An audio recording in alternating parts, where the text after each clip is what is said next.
Good morning, Facebook fans. This is Doug and Adele from the Enneagram, Spiritual Rhythms for the Enneagram, Wake up. a handbook for harmony and transformation. We're continuing our Facebook Live series this week. The first series we did was simply an brief introduction to the numbers and who we understand them to be more or less as themselves. But today we want to begin talking about what we think is unique about our book, and that is the relationship between our numbers and what that's all about. So we get to start with the beloved eights this morning. Good morning, eights. In most Enneagram typology, you are called powerful and you are called strong.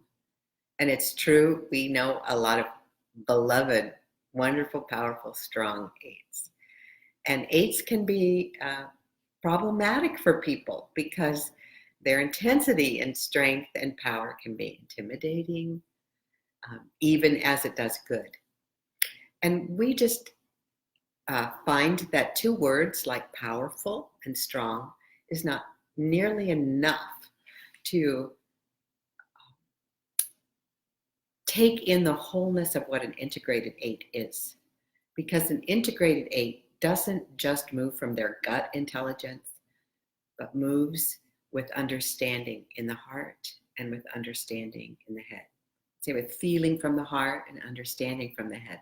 So they have a triangle of integration, and we give each number 3 words, at least 3 words, to describe who they are.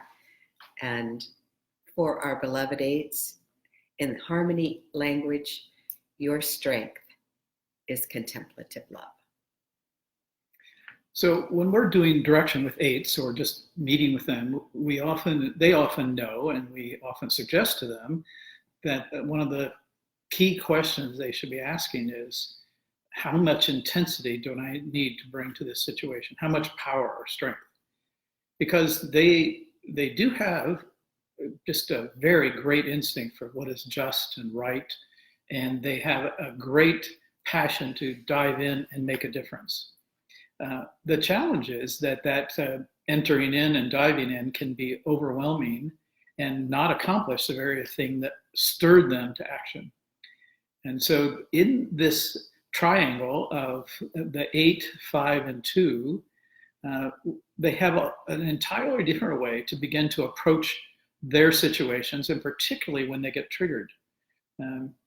If they are having this sense of this is not right, this is what it should be, then we always suggest, so you need to think about this. So how much intensity do I need to bring to this situation? I mean, is this my spouse or my partner is moving something on the table to the wrong place? Well, unless it's to a burner that's about to explode, you don't actually need that much intensity. But unfortunately, the eights have one level of intensity, everything, right? So how much do I need to give to this situation? And then the other question that comes from the 2 space, the heart intelligence, is, well, how is this action going to be loving, and how can it be received as loving by the person that I'm doing it for? You can think that this is just clearly this would be a loving thing for that person, but it might be so strong and pushy that it doesn't have that impression at all. So for eights to be able to ask those questions, access their head, and consider the person, the object, and the receiver, love, then they have a strength that is contemplative love, or you might say an intensity that's thoughtfully caring. There's lots of ways you can combine the strength and the heart and the head in such a way that you are living in harmony and not just in the one space. Poof.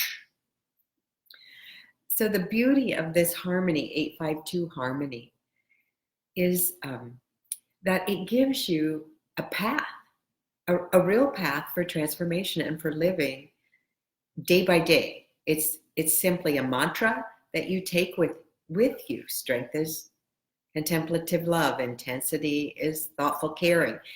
And it becomes it can become a breath prayer as you as you enter a situation where you feel your intensity ramping up, to just breathe in. Strength is thoughtful and caring. True strength. And what would it look like in this situation? And so there's just this little space that opens up that can govern how much power you use in a situation. And the amount of power you use really determines how people receive who you are.